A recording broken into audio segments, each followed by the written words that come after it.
Hello, everyone, and welcome to the Not Content Podcast. My name is Jerome and speaking tonight, my co-host, as always, is Brian. But tonight he's got a little red on him, and we'll get into that in just a moment, as we will be discussing Shaun of the Dead to end our spooky season. You can leave a 4 or 5 star review on Apple and Spotify to get those algorithms going. Please like and subscribe to us on YouTube. Click the bell icon for notifications. As mentioned, this is the final horror movie that we will be discussing this calendar year. Definitively, we could say that because we know what we're doing. We know what 8 movies or 9 movies are remaining for Well, the rest except of the maybe year. Christmas, wink, wink. There's one movie in I there mean, that's kind of a technically, there horror. might be one. I mean, I guess kind of we're gonna be in horror adjacent territory, perhaps. But yes, Brian is here, and Brian, I guess for this movie, we just need to go to the Winchester and just wait it all out, huh? My goodness, Jerome, this movie is something special, isn't it? It's I like mean, I something that feel like I feel like your thinking was I don't know if he's gonna like The Blob or any of these other movies, so that you picked this one as a ringer because you knew that I liked this movie. kind of. I wanted to go out on a high note, Jerome, and how higher can we get? And I did not expect you to like the Blob so And if much, so there's it felt somebody like, who man, can we ask that really, question, it is you. yeah. I thought we were going to go to a really high note, but man, last week's episode we went high, pretty high. So we're actually going to even go Yeah, higher. I think The Blob is extremely underrated. I think this movie is better. I would prefer to watch this, but I mean, it's also playing in a slightly different genre than like this is Right. definitely leaning into the comedy. And honestly, like it's weird. Like this is a movie that is comedic, but it also is able to like scratch those emotional touches as well, which you don't necessarily see in a lot of other horror movies. Like this movie definitely goes for the heartstrings. Which you don't expect, which I think is really key to that third act in the bar. Like I think the third act is strictly your straight up horror movie. The first two acts are like your survival comedy kind of thing, like a zombie land. Of course, Zombieland took from this, obviously. But I think once you get to that third act, you're at that horror movie level where you get so emotional. Yes, I think you're I absolutely. think I the mean, I was moment just going even deeper that, but like to me, it's the this moment is when the a mom turns, I think, is that everything kind of turns itself. yes. But the thing is like you actually care about the characters. I feel like in a lot of horror movies, you don't really give a shit about the characters. Like I like the Blob. I don't know that I was necessarily invested in the characters as much as I was this week, and that's probably why I think this movie is better than the Blob because this movie really does take the time in a comedic way of getting you invested in the characters. Plus, you have the platonic chemistry between Nick Frost and Simon Pegg. That also makes a huge difference. This would also pay dividends in Hot Fuzz, which is a movie that I actually like in terms of like Edgar Wright's oeuvre. Hot Fuzz is my favorite of his movies. This is probably my second favorite. I love the way the fact Simon Pegg just goes the complete opposite direction. I love the fact that in the Cornetto trilogy, Simon Pegg plays 3 completely different characters. I really do appreciate Yeah, like this lovable loser that he's in, and then of course the Hot Fuzz, he's the main actions hero, and of course in the sci-fi one, the end of the world, he's kind of like this like drunk, that's doesn't want to let go of his past and his youth kind of thing. Three very different characters, but in this case, the lovable loser that has a stepdad that he can't really get along with. Like, of course, you're used to this now because you just saw Peacemaker season two. Spoiler alert! Not necessarily stepdad, but just that father-son relationship struggle, right? That's very much there with Bill Nye, and I love Bill Nye. I love him in Love Actually, the Pirates movies. This, even though he's in it for like 15 minutes, he really grabs your heartstrings with that speech in the car before he dies.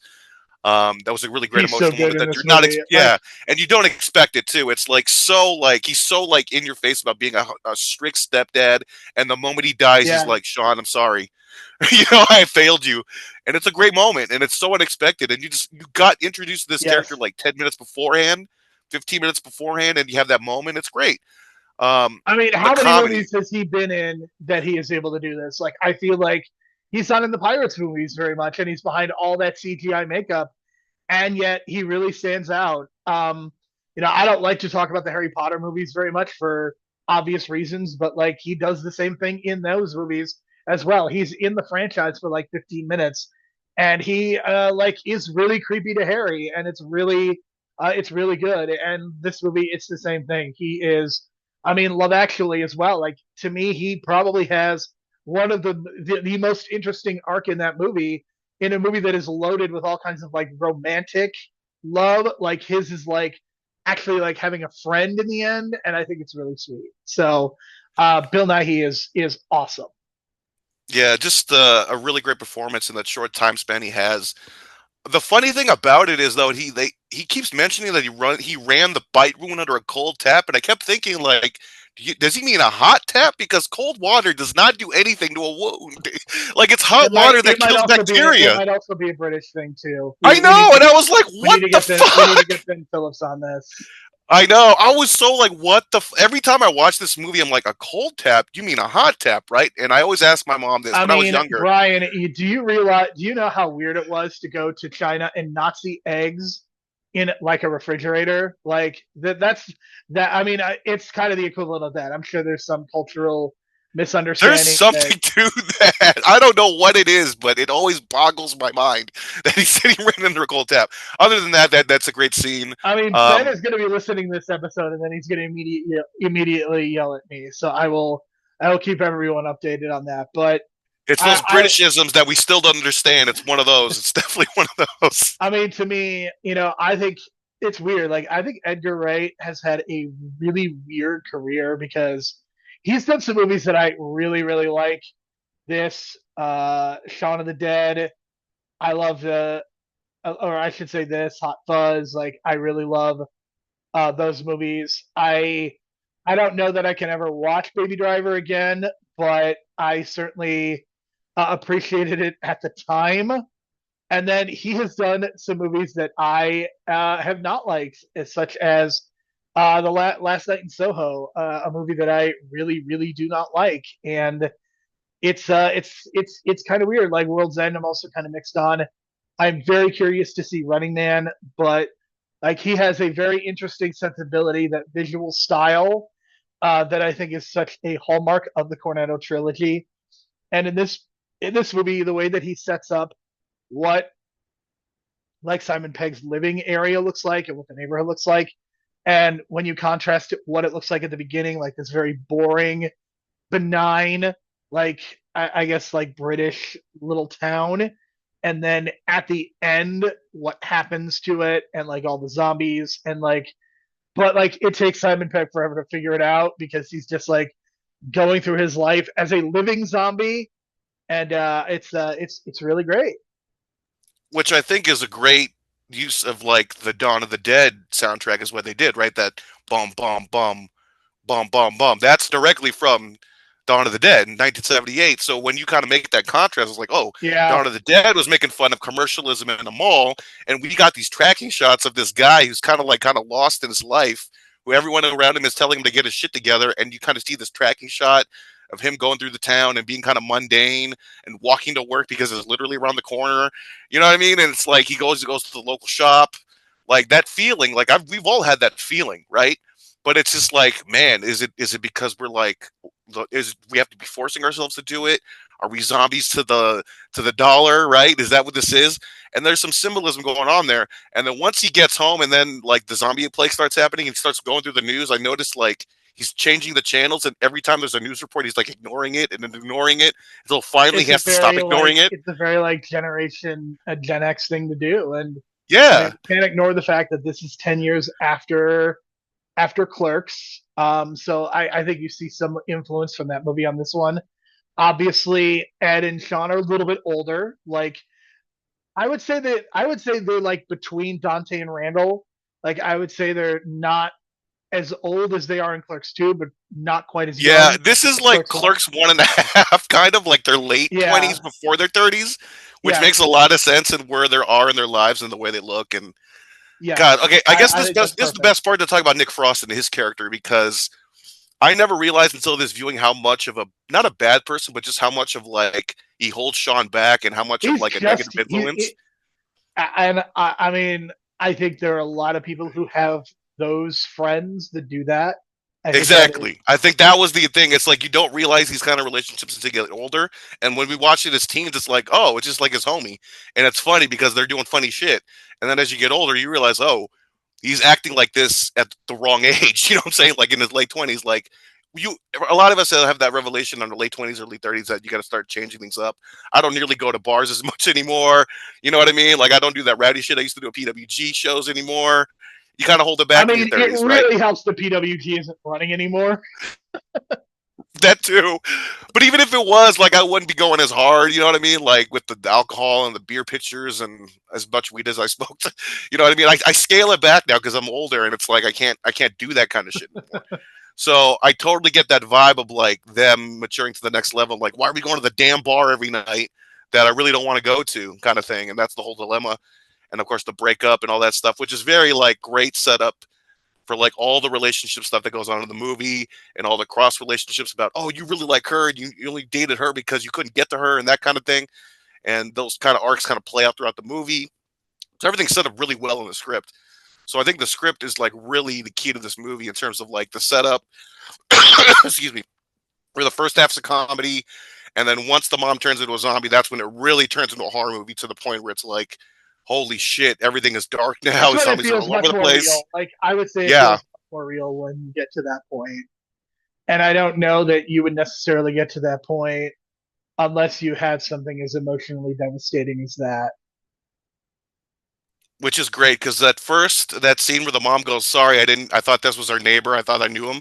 You just think nothing of it because we don't see the attack, and then the realization comes in, and it's like, "Oh shit, that's why we had that whole scene with the backyard and all that because of this to set this moment up."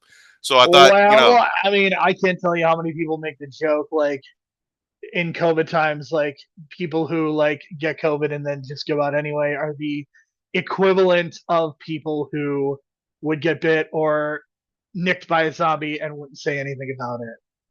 right, which is also a similar scene in Dust Till Dawn, and a lot of the Yeah, I vampire mean, stuff. we've We've seen this seen play that. out in a number of ways. Yeah, and Like, it works out really well because it comes at the right time to set up the third act for so the here's the whole thing difference, that breaks though. down. The difference is in other situations, I think there's more maliciousness and incompetence attached to it. I think this is more about naivete and a level of sadness. I think it's treated much differently than it is in other movies. Even in comparison to what we just did with Dawn of the Dead with that guy turning, at least he told his friends and they were prepared for it. So, but yeah, this case is like she's so ashamed of it. She doesn't know how to tell her son what's going on, and it's probably that internal like like her body's changing. We've seen that in various zombie and vampire movies. So I thought that was really well done. And of course, I love it when a movie uses Queen properly. And my goodness, man, this is just great use You of know, Queen. Go go on. ahead, finish. Because I love Highlander, Jerome, and I know you're not that big of a fan of Highlander, but god damn it, I love the Queen music in that, and they use it so well. And so when they make this Highlander remake with Batista and all them, I hope they just outright use the music and just play Queen because damn it, I it don't. works. Brian, Oh, here's the problem: Bohemian Rhapsody killed Queen. I firmly believe this. I no longer think it is cool to play Queen because of Bohemian Rhapsody. I think that movie ruined Queen in ways that can we can only imagine. And I understand it was a huge box office hit. I understand it won 4 Academy Awards, but I feel like there is a stain from that movie that can never be forgotten. we will see. We will see. Because I came out of that movie talking to some friends of mine that were not really big Queen fans, and they were like, "Damn, that's some good stuff. I'm gonna go I download mean, some to be Queen." Because I'm clear, just the saying, music is great. Like I am not shitting on yeah, the music. I want to be absolutely clear on that. I don't want hate mail. The music is great, but boy oh boy is that movie problematic.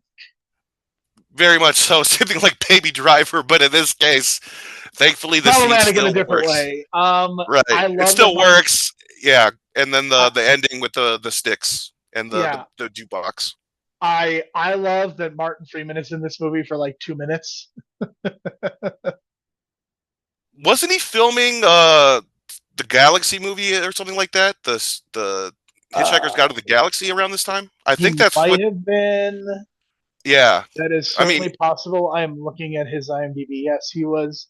He was it had to have advertised been. in the Hitchhiker's Guide to the Galaxy. Yep, he had a He had to cameo have been around this time. So in that. yeah, Yep.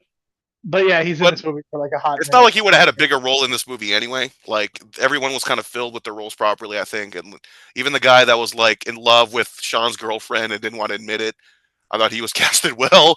Kind of like that Harry Potter type that just was there to get back at Shaun. You know what I mean? So that was good. Yeah, Like all the character setups are great, all the relationships are great, and then all the resolutions turn out well. There's a sort of this is a happy very ending. tight movie. This is a very Yeah, tight movie. That's the other thing is this movie is like an hour and 40 minutes. It does not wear out its welcome. It gets right to the point. It establishes things. It gets the characters straight. It keeps things very small scale. Like this movie only had a $6 million budget, and it shows because like you get the zombies look great, but clearly there are limitations. But I think limitations can be a good thing. Like there's a reason they're only really in that part of the city. There's a reason that most of the third act takes place in the Winchester. They are clearly saving money, and I think it works. yeah, small scale. Like especially if you're doing a small town, just focus on the small town and keep the mystery of like what's going on the outside as a mystery until the end, which they do here. And I was shocked that they actually gave this like an ending. You'd think like they give it like an open ending, like a lot of the zombie dead movies, where it's like we're gonna have these people I just get really off the island appreciate and that we don't know what's they gonna happen expand. next. Yeah. So basically, they got it under control, and all the zombies became So can slaves, I which I just guess is say that I think another commentary. it's really funny that to like this movie does it, and the 28 Days Years franchise kind of did the same thing. Spoiler alert for all three of the 28 X movies. They basically have said that the rest of the world has it under control. There are no zombies, but they basically have cut off England and Ireland from the rest of the world. Well, that makes sense because I had no idea what was going. Because I haven't even seen 20 Years Later yet. I plan on watching it in January because I didn't know they were doing like back-to-back sequels. So I'm like kind of excited for that. Yeah, they filmed both. So They filmed both the sequels, which is and the yeah, second which is one. cool. So I'm definitely gonna watch it in like the first week of January, kind of setting myself up because I was like ready to watch it for obviously October, but I think it's better I wait till then and it's fresh in my mind and then I go back mean, to you back. need to watch Weapons, which comes out next week on HBO Max. That's for You sure need on to my watch that. docket. That's for sure on my docket, You Jerome. absolutely need to do it. No excuses. You need to watch it for Halloween. Right, right. And spoiler alert, it's witches. But we're not going to get into the details of that. All I know is witches. But yeah, this It's movie's an pretty. eight and a half out It's of 10. incredible. Yeah, this movie We is kind of absolutely mentioned, great. yeah, we mentioned last week how going into this movie, we had no idea what to expect based on what, just TV commercials. And it just seemed like an average, like parody movie, like a scary movie or something like I that. have to say, I saw this in theaters and I was excited. I am not the type of person who automatically goes to see a zombie movie. So there was clearly something in the marketing that caught my attention and made me very excited to see it because I saw this opening day, and I was one of the very few people that I did saw too. it I did too. opening I day. went with a buddy of So mine. there was something because I did not see Dawn of the Dead, which had come out around this same time. I did not see Dawn of the Dead in theaters, I still haven't seen the Dawn of the Dead remake because I just kind of, I've heard which mixed is things. I know wild to it's me good, because but it's like, it oh is man, I kind of know the whole story already. But it might be Zack Snyder's best movie. I think we've heard that before, so it's not. I I'm not mean, shocked on that note. it might have one of the greatest opening scenes in the Oh, that history I've of seen. I cinema. have seen that because they did play it on an episode And of I'm Raw. not joking. I genuinely think it might be the greatest opening scene ever. It's incredible. Yeah, yeah, I know. I've seen it, but And one day, one day. in terms of this movie, Ed dying is tragic, but like of course it was going to happen.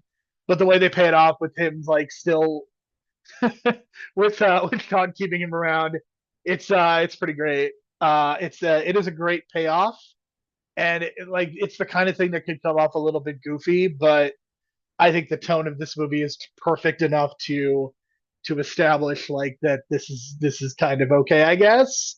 Yeah, Question and mark. I mean, look at the in the beginning of the movie, I'm already crying because it's hilarious. So I think by the end of the movie, you're allowed to laugh like that. I think giving you levity at the beginning allows you to have levity at the end, right? And I think honestly, the funniest part of this movie for me, and it's every fucking time, is when they get that woman in the backyard and they're like, oh my God, look at her, she's so drunk. And then they push her and she falls into the fucking spike thing, and then she gets Yeah, up and then you see the hole, but you see Simon Pegg's reaction is like the funniest thing in this it movie is for a me. great way of bringing in of like having the quote unquote first zombie. I don't know if it's the first zombie, Right? but it's the first zombie they kill, and Yeah. it's It's pretty. so like the look on his face is like shock and a horror. And yet you got fucking Nick Frost next to him just like doing comedy reactions. So that's that contrast, and it works so well because it makes it so funny. And Simon Pegg is just like so good in that Oh, three and seconds. I have to say we have a great example of Chekhov's gun in this movie. Do you know what I'm talking about? Yeah, the Winchester rifle, which is, I Not mean, functional, and then it is. it's weird because it's rusted and it shouldn't work. But I guess if you leave a bullet in the chamber long enough and you know what I mean, it just kind of goes off. I guess. I don't know. Unless there's been a bullet in that chamber the whole It time. is a great example of. So for those who don't know, Chekhov's gun. It is if you have a gun in the first act, it will inevitably go off in the third act. And anytime I see a movie now, if there is a gun in the first act, I can definitively say that that's what's going to happen. And I make the joke about other things as well, but in this movie, it was a literal rifle. Yeah, and I don't know about the dogs looking up thing. I still can't understand the argument in that. And I kept looking at my dog, and I'm like, "You can look up, right?" And then she just looks up at me. So, but is she moving her head or is she moving her neck? And It's like it's one of those funny things that I think just works out. totally. It's a mystery for all mankind if dogs can look up. But seriously, folks, this is a great start. I mean, for it's I guess technically this is his first feature, which is incredible. It's like one of the best what directorial This is one debuts. of the best director. I mean, to be fair, he did direct and Spaced was what he was known for beforehand. That he made 2 seasons of Spaced, worked with a lot of the same crew, including Simon Pegg and Nick Frost. So obviously, you can see the connections, and clearly he did have experience with directing. But in terms of a feature, this is about as good as it can get, and I don't know. It feels like he's had a very up and down career. I'm very curious to see what the Running Man looks like because clearly he's playing in a very different pool because he's not using any of the same people. He's using one of the hottest movie stars in the world in Gwen Powell, but he's also filled it out with again other people who are not like regulars of his. But I mean, you got a Josh Brolin, not to mention Michael Cera. So it's gonna be really interesting, and to see how far he has come, 20 years later, it's going to be really interesting. Yeah, that's why I picked Shaun of the Dead specifically for the end of Halloween, leading into the beginning of November with this release of Running Man coming up. Because as soon as I saw that trailer, I was like, "Holy shit, this might be one of the better remakes to come in a while." Because I got super excited. I'm super excited for it. Here's the thing. Like I would compare this to something like Total Recall, which Total Recall they just did like this very generic remake that played a lot of the same beats but just way more boring.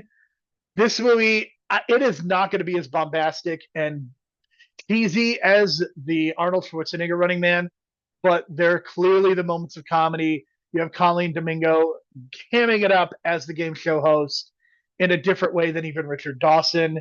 You just have a lot there that I think is going to make for a unique experience. And the fact that Edgar Wright is directing it gives me a lot of hope. If this was another director, I don't know that I would have a lot of hope.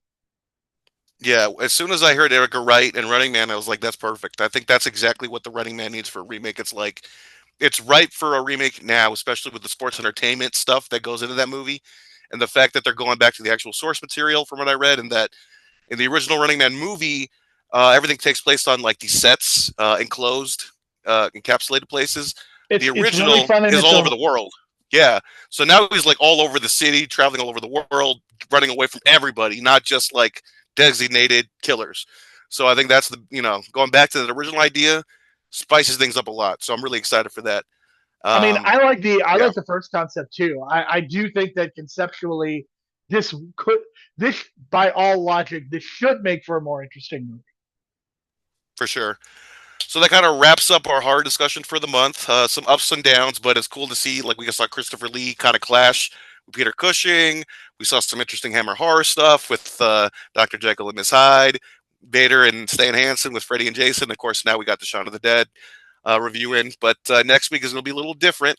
It's going to be Woo-vember. But we've been teasing this for a while. We're going to watch 4 John Woo movies, folks. It's going to be awesome. Jerome gave me this awesome idea when he went on this epic binge a couple months epic. ago. I only watched 3 John Woo movies, so it's not like it was epic. But the thing they're is, all epic, and each movie's epic. So you went on an epic movie binge, dude. Like, that Hard Boiled might be the greatest action movie of all time. Might be. Which is crazy because I have yet to see that, and I had seen Killer first, and then you watch Killer, and then you watch Hard Boiled. The Killer was great too. Like, the Killer, put it this way, the Killer is to The Good, the Bad, and the Ugly as Hard Boiled is to Once Upon a Time in the West. Exactly. That's kind of how I pictured it too, and we're going to talk about that in a little bit. So, of course, first, the first review of the month, first episode of the month, we got to pair it up with a match. It's Woo-vember, so we got to do Woo, Ric Flair. So we figured, you know what? Recently, WWE uploaded the Clash of the Champions between Ric Flair and Terry Funk. I Quit match. Me and Jerome love this match to death, and we never actually reviewed it before, so this would be the perfect opportunity for that. So we're going to watch, if you can believe it, The Killer paired up with Terry Funk and Ric Flair I Quit match. It's Woo-vember, so there's going to be a lot of woos. John Woo, Ric Flair Woo, John Woo style kicks, because that does appear in his movies, not just low-key matches. But yeah, it's going to be awesome. And I have yet to watch Hard Boiled, so that's going to be special. So what we're going to do is the first 2 weeks, we're going to watch his Chinese films. We're going to watch, of course, I just mentioned it, The Killer, and then Hard Boiled. Then his American stuff, his first movie with Jean-Claude Van Damme. Yeah, we'll see how that goes. Hard Justice. I just watched that recently on Tubi. I had a fun time watching it. I don't know if Jerome's going to like it as much, but it's got some badass shit with Lance Henriksen and some cool fire special effects that I really thought were cool. I am going to keep my expectations low. That's what I did too, especially with Van Damme. But damn it, John Woo knows how to direct a good action sequence, doesn't he? And then the main event, it's Face Off. I was kind of mixed feelings about this one. Right. Off. The space in between, I forget. Not a hyphen. Yeah, it's just Nicolas Cage, John Travolta, an epic movie from the 90s that people always remember because of the craziness involved. It's John Woo. It's one of the crazier scripts you're ever going to experience and read. And I don't know. To me, it's just like one of those things that you can't really pull off in Hollywood again because it's so hard to do because you need really crazy enough actors to pull it off. And I think Travolta and Nicolas Cage are those two kind of cats that could pull it off well. And I think they did a good job. A lot of that movie's kind of wacky, but when we get to that, we'll talk about it. But man, it's still memorable. It's still really memorable. So that's Woo-vember, folks. All right, we will be back then, and of course, December we will be doing something very special for Christmas. It's not even fucking Halloween, and I've seen too many holiday commercials. It is infuriating. But that is for December. November is all about John Woo. We will talk to you again next week. For Brian, I'm Jerome. Thank you so much. All right.